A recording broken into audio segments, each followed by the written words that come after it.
O livro de 1 Samuel narra um período crítico na história de Israel marcado por conflitos com os filisteus e a perda da Arca da Aliança, um símbolo sagrado da presença de Deus.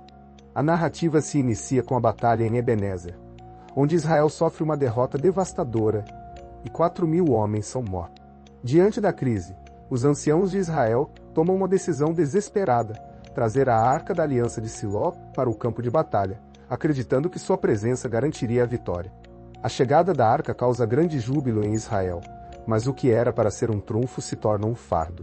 Os filisteus, temendo o poder da arca, intensificam sua luta e infligem uma derrota ainda maior em Israel, resultando na morte de 30.000 homens e na captura da arca. Os 2 filhos de Eli, Hofni e Finéias, que acompanhavam a arca, também são mortos na batalha.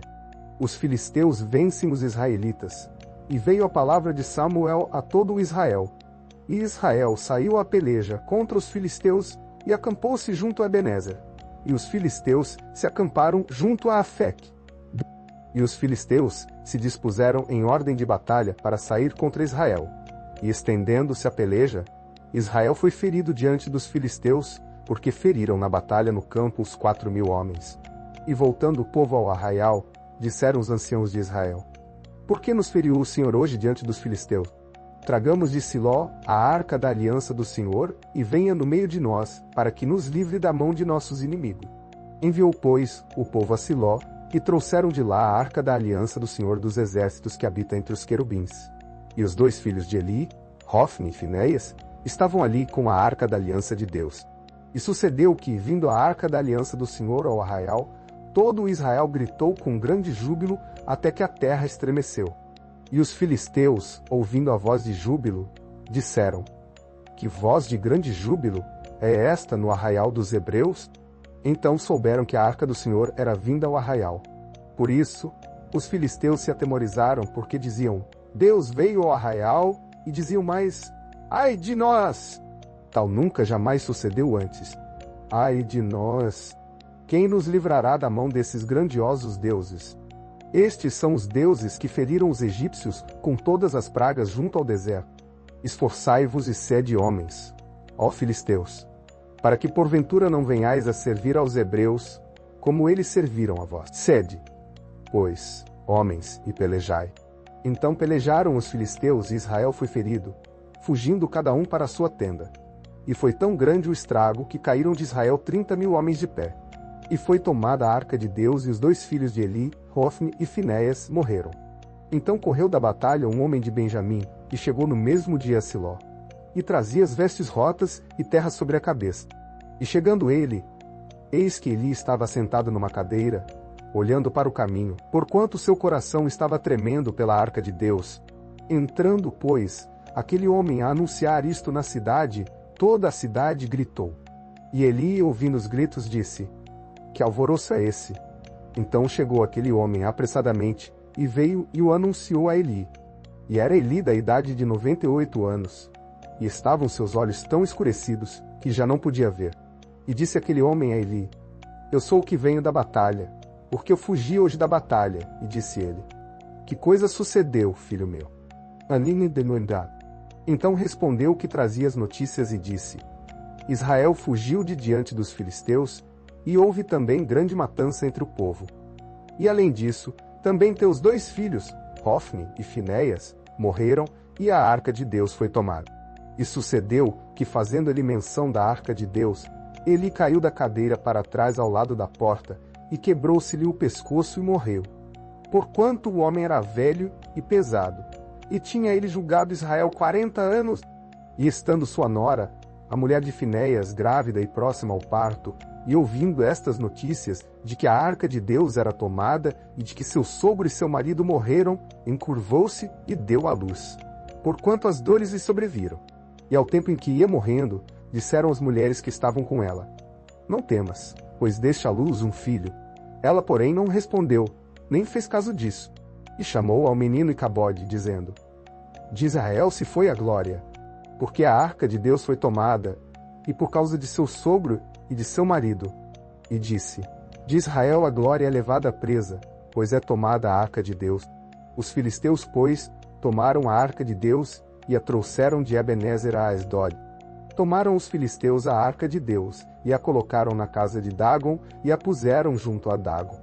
Levantando-se, porém, de madrugada no dia seguinte, os de Asdod, eis que Dagon estava caído com o rosto em terra diante da arca do Senhor. E tomaram a Dagon, e tornaram a pô-lo no seu lugar. E levantando-se de madrugada no dia seguinte pela manhã, eis que Dagon jazia caído com o rosto em terra diante da arca do Senhor. E a cabeça de Dagon, e ambas as palmas das suas mãos, estavam cortadas sobre o limiar. Somente o tronco ficou a Dagon. Somente o tronco ficou a Dagon. Por isso, nem os sacerdotes de Dagon, nem nenhum de todos os que entram na casa de Dagon, pisam o limiar de Dagon, em Asdod até ao dia de hoje. Porém a mão do Senhor se agravou sobre os de Asdod e os assolou, e os feriu com hemorroidas em Asdod e nos seus termos. Vendo então os homens de Asdod que assim foi, disseram: Não fique conosco a arca do Deus de Israel, pois a sua mão é dura sobre nós e sobre Dagon, nosso Deus. Por isso enviaram mensageiros, e congregaram a si todos os príncipes dos filisteus, e disseram: Que faremos nós da arca do Deus de Israel? E responderam: A arca do Deus de Israel será levada até Gate. Assim, levaram para lá a arca do Deus de Israel. E sucedeu que, assim que a levaram, a mão do Senhor veio contra aquela cidade com muito grande vexame, pois feriu aos homens daquela cidade desde o pequeno até ao grande, e tinham hemorroidas nas partes íntimas. Então enviaram a arca de Deus a Ecrom. Sucedeu, porém, que vindo a arca de Deus a Ecrom, os de Ecrom exclamaram, dizendo: Transportaram para nós a arca do Deus de Israel para nos matarem a nós e ao nosso povo. E enviaram e congregaram a todos os príncipes dos filisteus, e disseram: Enviai a arca do Deus de Israel, e torne para o seu lugar, para que não mate nem a nós, nem ao nosso povo, porque havia mortal vexame em toda a cidade, e a mão de Deus muito se agravara ali. E os homens que não morriam eram tão atacados com hemorroidas que o clamor da cidade subia até o céu. Havendo, pois, estado a arca do Senhor na terra dos filisteus 7 meses, os filisteus chamaram os sacerdotes e os adivinhadores, dizendo: Que faremos nós com a arca do Senhor? Fazei-nos saber como a tornaremos a enviar ao seu lugar. Os quais disseram: Se enviardes a arca do Deus de Israel, não a envieis vazia. Porém, sem falta, enviareis uma oferta para expiação da culpa, então sereis curados, e se vos fará saber porque a sua mão não se retira de vós. Então disseram: Qual é a expiação da culpa que lhe havemos de enviar? E disseram: Segundo o número dos príncipes dos filisteus, 5 hemorroidas de ouro e 5 ratos de ouro. Porquanto a praga é uma mesma sobre todos vós e sobre todos os vossos príncipes. Fazei, pois, umas imagens das vossas hemorroidas e dos vossos ratos que andam destruindo a terra, e dai glória ao Deus de Israel. Porventura aliviará a sua mão de cima de vós, e de cima do vosso Deus, e de cima da vossa terra. Porque, pois, endureceríeis o vosso coração como os egípcios, e Faraó endureceram os seus corações. Porventura, depois de os haver tratado tão mal, os não deixaram ir e eles não se foram? Agora, pois, tomai e fazei-vos um carro novo, e tomai 2 vacas com crias sobre as quais não tenha subido o jugo, e atai as vacas ao carro, e tirai delas os seus bezerros, e levai-os para casa. Então tomai a arca do Senhor, e ponde-a sobre o carro, e colocai num cofre ao seu lado as figuras de ouro que lhe haveis de oferecer em expiação da culpa, e assim a enviareis, para que se vá. Vede então, se ela subir pelo caminho do seu termo a Bet-Semes, foi ele quem nos fez este grande mal. E se não, saberemos que não nos tocou a sua mão, e que isto nos sucedeu por acaso.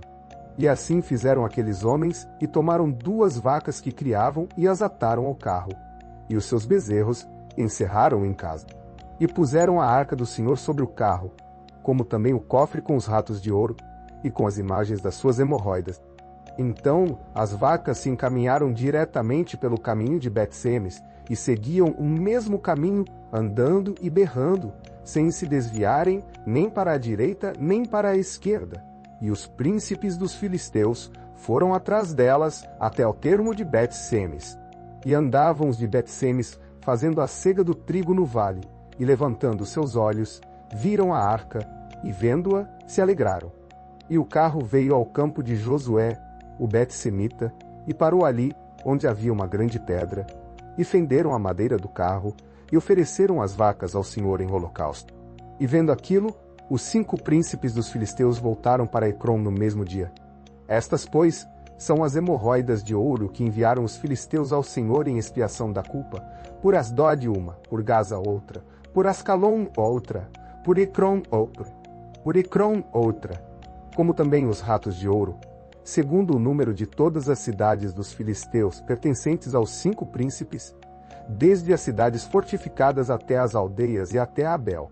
A grande pedra sobre a qual puseram a arca do Senhor ainda está, até ao dia de hoje, no campo de Josué, o Bet-semita. E o Senhor feriu os homens de Bet-semes, porquanto olharam para dentro da arca do Senhor. Feriu do povo 50.070 homens. Então o povo se entristeceu, porquanto o Senhor fizera tão grande estrago entre o povo. Então disseram os homens de Bet-semes: quem poderia subsistir perante este santo Senhor Deus? E a quem subirá de nós? Enviaram, pois, mensageiros aos habitantes de Kiriat-Jearim, dizendo: os filisteus remeteram a arca do Senhor. Descei, pois, e fazei-a subir para vós. A história da Arca da Aliança serve como um lembrete de que a presença de Deus não está condicionada a objetos ou rituais externos, mas sim a um relacionamento de fé e obediência. A perda da arca, embora trágica, pode ter sido um catalisador para um reavivamento espiritual em Israel, levando o povo a buscar uma conexão mais profunda com Deus e avaliar seus valores e prioridades. Chegamos ao final de mais um vídeo. Inscreva-se no canal. Ative o sininho para receber as notificações e compartilhe este espaço de aprendizado bíblico com seus amigos e familiares. Juntos, vamos contribuir para o crescimento do povo de Deus. Deus abençoe a todos.